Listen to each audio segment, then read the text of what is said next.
Let's just begin with what we're seeing in Ottawa this morning. More Liberal ministers saying Rota did the right thing.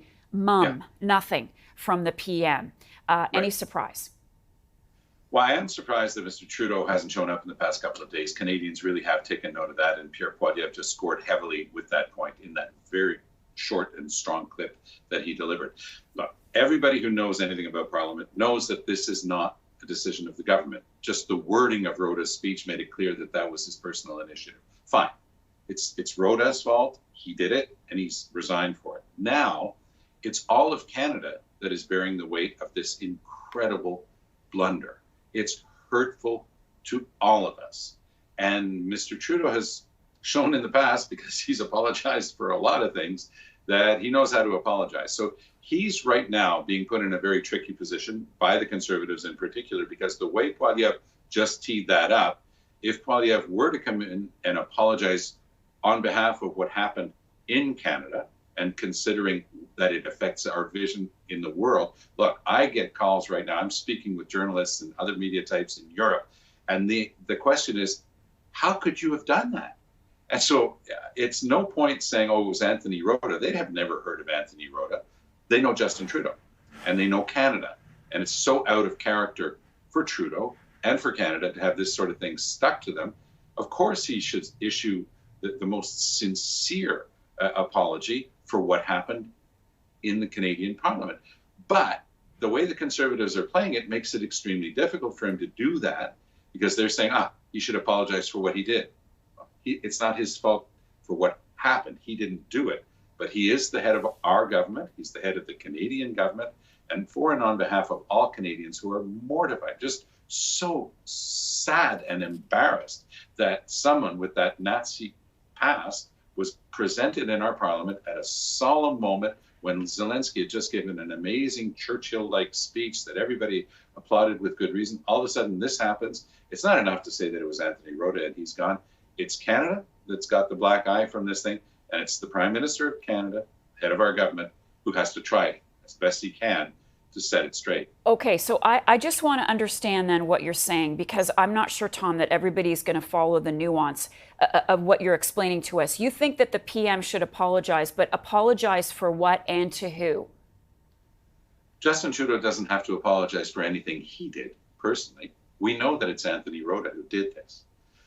But it's Canada that's wearing this. It's all of us. It's you. It's me. It's 40 million Canadians who are wearing this shame internationally because someone with a Nazi past was introduced in our House of Commons, in our Parliament, in the seat of our democracy. And it's not enough to say that the guy who's resigned that nobody's heard of is gone. Trudeau's got to stand up and say, it is shameful that this was allowed to happen here. He doesn't have to say that he did it, because anybody who knows about our Parliament knows it's not Trudeau's fault. It's not him personally. But he has the responsibility as our head of government to try to talk to the world and say, this has happened. I acknowledge it. It's shameful. And it will make sure that steps are taken in the future so that nothing like this could ever happen again. That goes back to Michael Levitt's point that he was making in that great clip before from the Friends of the Simon Wiesenthal Institute. And I think that that was a useful way to put it. Just say, look, we've got to sit down. We've got to look at how this actually did happen. We've got to move on, but we can't move on until we acknowledge it in the most serious way. That's what I think that people, even people who understand that Trudeau didn't do anything, that personally, they understand that he has to represent Canada and issue some form of apology. So why do you think he hasn't?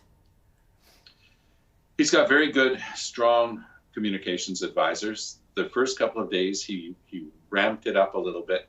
On Monday, he was quite strong. He said, this is shameful, blah, blah, and he didn't quite call for the departure of Rota. But then when it was the House leaders meeting, it was clear that the Liberal House leader was on side. Everybody was on side. Sorry, you've got to go. So Rota, despite the fact that, by the way, there's an aspect to this that is personally difficult to watch, because Rota was such a good speaker, but he made this incredible blunder that the country's going to wear for so long, and he had to go. That was inevitable. So that was yesterday. So today, caucus meetings, Trudeau will listen to his caucus a little bit. He's probably already got a pretty clear idea of what he's got to do.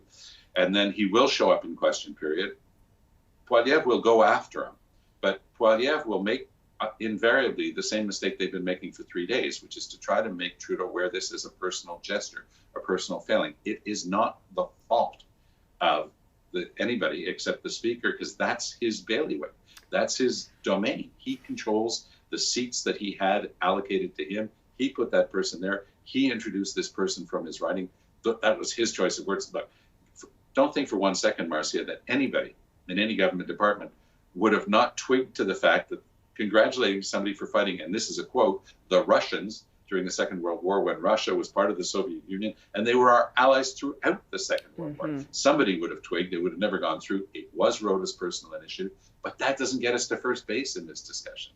Canadians need some form of atonement. They need some recognition of how awful this is, and that can only come from our head of government, Mr. Trudeau, even if I sincerely believe that it's obvious, based on all of my knowledge. I've been elected 4 times to Ottawa.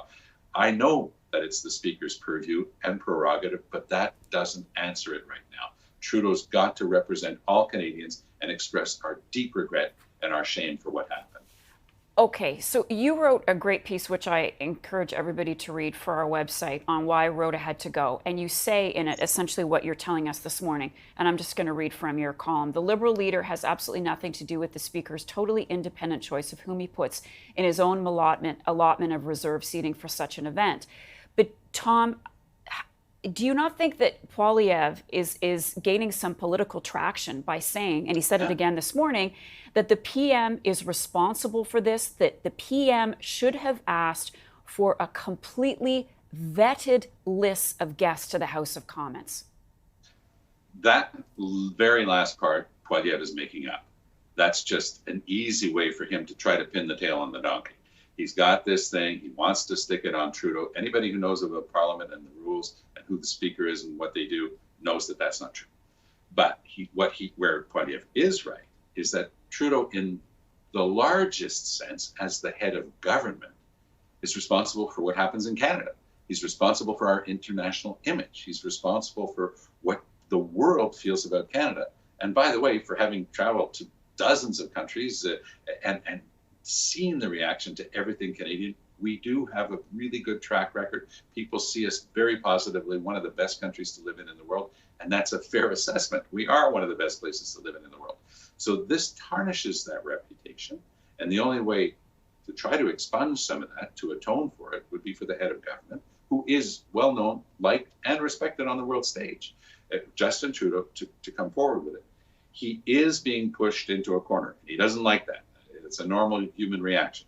Poilievre is squeezing him, because anything that Trudeau does from now on, it's going to be, aha, you see, he's admitting that he did something wrong. Trudeau doesn't have to admit personal responsibility, but he has to take his authority as the chief of our government, the head of our government, and say, look, this is grotesquely unacceptable, what happened.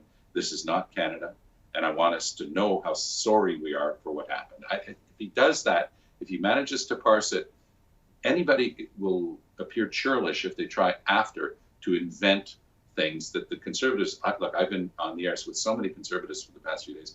They're trying everything. They're comparing it to when he went to India and there was one guy who was allowed in, and they bring back all sorts of irrelevant stuff. They're trying their best to make this personal to Trudeau. Well, if Trudeau doesn't want it to be personal to him, he's got to rise above all that and say, I'm the head of state. I'm saying that Canada has made a mistake and we're wearing it, and I want you to know that we're sorry for it. And if he does something clear like that, I think he might be allowed to move on, at least somewhat. Final thought from you then. If the Prime Minister apologizes today, the page is turned, will the rules change, do you think, moving forward, Tom, about who is invited into the House of Commons? Absolutely. Parliament is supreme. Parliament sets down the rules in the order book. You know, there are rules of procedure and precedent for Parliament. I can guarantee you, Marcia, that there are going to be very clear rules from now on as to who's allowed in and how they get vetted. It's scandalous that this was allowed to happen. And yes, you can be absolutely sure that that will be part of anything that Mr. Trudeau says in the House today. The Conservatives are going to try to drag it into a committee. I even heard them say, "Oh, it's impossible that this wasn't played with. The way the person was presented, the wording must have been the object of some sort of interference by the government." Let all that stuff happen. But once this is cleared up and Trudeau does the right thing, I think that cooler heads will prevail. Right now, Trudeau is just attracting, by his absence and by his failure to speak on this, he's been attracting more and more opprobrium and strong reaction against him. He's got to rise above that.